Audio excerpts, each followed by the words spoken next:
மகாபாரதத்தோட villain துரியோதனனுக்கு ஒரு கோவில் இருக்குன்னு சொன்னா உங்களால நம்ப முடியுமா?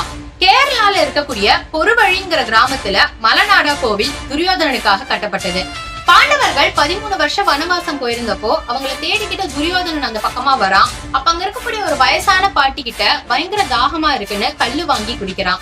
அந்த பாட்டி கல்ல குடுத்ததுக்கு அப்புறமா தான் துரியோதனன் ஒரு அரச குலத்தை சேர்ந்தவன்கிறத புரிஞ்சுக்கிறாங்க. தான் ஒரு குறவர் ஜாதிங்கிறது ஞாபகம் வந்தோடனே துரியோதனன் கிட்ட மன்னிப்பு கேக்குறாங்க. அப்ப துரியோதனன் சிரிச்சுட்டே சொன்னானா, பசிக்கும் தாகத்துக்கும் ஏதுங்க ஜாதி மதம், நீங்க குடுத்த நான் குடிச்சதுனால நான் எந்த விதத்திலயும் குறைஞ்சு போல அப்படின்னு சொல்லி அந்த இடத்துலயே ஒரு கோவில் கட்டி அந்த குறவர் ஜாதியை சேர்ந்தவங்களே பூஜையும் செய்ய வைக்கிறாரு. இந்த காரணத்தினால அந்த மக்கள் துரியோதனனுக்கு ஒரு கோவில் கட்டி அவங்களுடைய குறவர் ஜாதியை சேர்ந்தவங்களையே பூஜை செய்யவும் நியமிச்ச அந்த கோவில்ல இன்னைக்குமே சுவாமி சிலைகள் ஏதும் இல்லாம மந்திரம் வேதம் ஏதும் இல்லாம துரியோதனன் தபம் பண்ண அந்த இடத்துல இன்னைக்கும் துரியோதனன் இருக்கிறதா நினைச்சு அந்த மக்கள் வழிபட்டுட்டு வராங்க.